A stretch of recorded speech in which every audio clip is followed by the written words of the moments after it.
Depuis le début, elle faisait office de favorite et sans surprise, celle qui a remporté la finale de la Nouvelle Star hier soir sur D8. MJ s'est imposée face à Mathieu et remporte donc le droit d'enregistrer un album avec sa maison de disques. MJ qui est avec nous en direct ce matin sur Europe 1. Bonjour MJ. Bonjour. La nuit n'a pas été trop dure? Un petit peu courte. Grosse fête pour fêter cette victoire? Ah oui, c'était obligatoire. Après, j'ai dû écourter un petit peu parce que voilà. Parce il fallait se lever tôt. Il y a les interviews de ce matin, effectivement. MJ, vous vous y attendiez quand même à cette victoire, non? Pas plus ou moins, j'étais assez partagée, même ma tête basculait de oui à non au moment des délibérations. J'étais pas forcément hyper sereine parce qu'il y avait quand même pas mal aussi d'autres favoris qui avaient été éliminés avant, quoi. Donc ça s'est déjà produit. Donc j'avais ce petit doute. C'est facile cette position de favorite? Et c'était assez particulier, j'avais juste peur que les gens ne votent pas parce que justement ça leur semblait trop évident.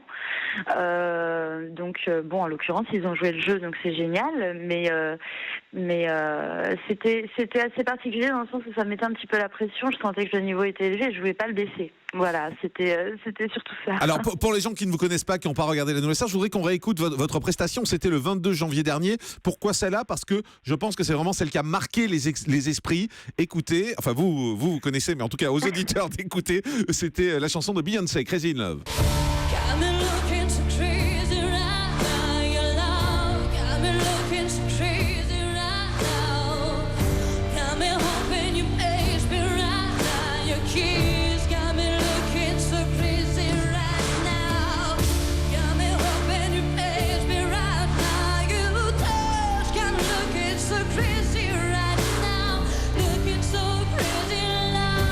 Voilà, c'est ce qui s'appelle avoir de la voix, avoir du talent. Quand on regarde un peu votre parcours, vous avez été recalé de la Nouvelle Star en 2006, vous avez été recalé de The Voice avant les auditions à l'aveugle. Ça veut dire quoi, pour reprendre une formule de Marianne James? Les jurés avaient de la merde dans les oreilles? Non, je pense que j'étais pas forcément prête. Bon, au moment où j'ai fait la Nouvelle Star, quand même, la première fois, j'étais quand même très jeune, et puis et voilà, j'étais pas prête. J'avais pas cette personnalité, j'avais pas.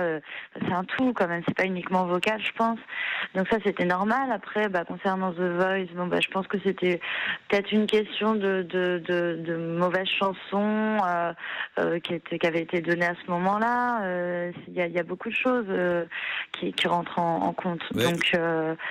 Donc voilà, peut-être une question de goût aussi. Voilà, c'est très relatif. Hein. Est-ce que le plus dur commence maintenant pour vous? Parce qu'on a vu beaucoup d'autres candidats qui ont remporté la Nouvelle Star, qui ont ramé derrière, qui ont eu des galères. Est-ce que vous vous dites, bon, voilà, ça c'est une étape, mais le plus dur, c'est à partir de ce matin? Je pense qu'il va falloir prendre le temps, malgré la vitesse, de faire des choix intelligents, de continuer à suivre mon instinct, parce que c'est ce que j'ai fait, c'est ce que je fais depuis quand même pas mal d'années. Voilà, je fonctionne comme ça. Donc il va falloir être hyper intelligent et arriver à prendre du recul, et puis voilà, pas se laisser submerger par tout ce qui va se passer. Voilà, il va falloir que je garde la tête froide, et ça c'est hyper important. J'espère que ça va bien se passer. Et on vous le souhaite, et le principal c'est l'entourage en général, hein, dans ces cas-là. Merci beaucoup MJ d'avoir été en direct avec nous sur Europe 1, gagnant de la Nouvelle Star. Et pour se quitter, on va écouter la chanson qui sera votre single, puisqu'il a été écrit spécialement pour vous, pour la finale d'hier soir, et ça s'appelle Toboggan.